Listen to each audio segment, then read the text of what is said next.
Dilip Ghosh BJP রাজ্যের প্রাক্তন সভাপতি, প্রাক্তন সাংসদ দিলীপ ঘোষ তিনি তাঁর আজ শুভ বিবাহ। আন্তরিক শুভেচ্ছা জানাচ্ছি। মাননীয় মুখ্যমন্ত্রীও পুষ্পস্তবক শুভেচ্ছা বার্তা পাঠিয়েছেন। তো ফলে দিলীপবাবুর নতুন জীবন অত্যন্ত ভালো হোক আশা করব।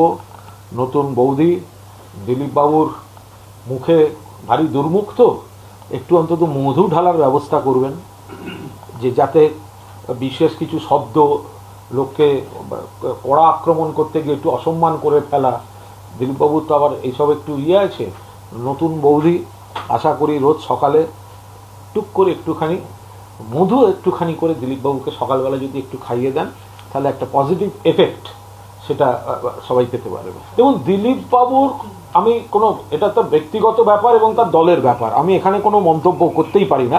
দিলীপবাবুর সঙ্গে আমাদের রাজনৈতিক মতপার্থক্য আছে এবং থাকবে, এটা একটা আইডিওলজিক্যাল ব্যাটেল আমাদের চলে।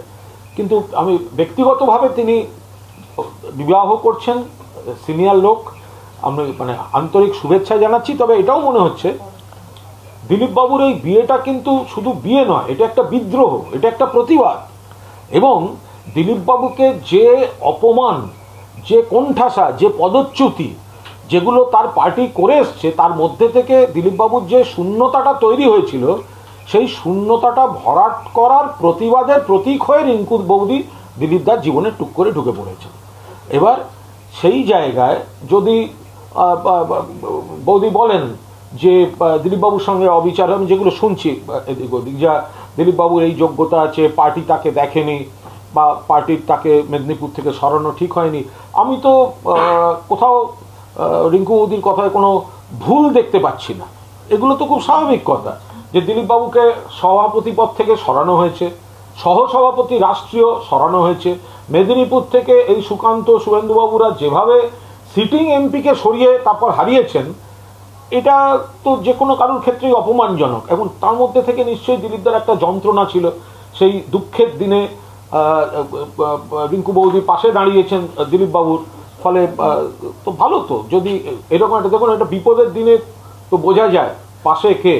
দিলীপবাবু বুঝেছেন পার্টি নয়, রিঙ্কুদি তিনি কিন্তু কঠিন জীবনে সঙ্গে থাকলেন, এ তো ভালো কথা। এটা নিয়ে আমি মন্তব্য করতে পারবো না, এটা সম্পূর্ণ বিরোধী দলনেতার নিজের বিষয়, অভ্যন্তরীণ বিজেপির অভ্যন্তরীণ সমীকরণ, বিজেপির অভ্যন্তরীণ সমীকরণের বিষয়। কিন্তু আমরাও দিলীপবাবু সমালোচনা করি, দিলীপবাবু আমাদেরও সমালোচনা করেন। ওনার সঙ্গে তো আমাদের আইডিওলজিক্যাল ব্যাটেল চলে, উনি আমাদের আক্রমণ করেন না তো, করেন তো। কিন্তু একটা লোক বিয়ে করছে তো আমরা শুভেচ্ছা জানাবো না? 100% শুভেচ্ছা জানাবো। এত আক্রমণের পরেও পলিটিক্যালি মুখ্যমন্ত্রী শুভেচ্ছা পাঠালেন। হ্যাঁ, এটা তো মুখ্যমন্ত্রীর বড় মন, সৌজন্য। এবং এই সৌজন্য, এই বাতাবরণে মুখ্যমন্ত্রী মমতা বন্দ্যোপাধ্যায় বিশ্বাস করেন যে দিলীপবাবু এত আক্রমণ করেন, এত বিশেষণ দেন, তারপরেও তাঁর জীবনে যখন একটা নতুন মুহূর্ত, বিবাহ, সেখানে মুখ্যমন্ত্রী পুষ্পস্তবক এবং পাঠিয়েছেন। আমাদের শুধু ওইটুকুই যে বৌদি ঘুম থেকে উঠে একটুখানি মধু শুধু যদি দিলীপবাবুর মুখে ঢেলে দেন, তাহলে এই খারাপ কথাগুলো একটু কমে যায়।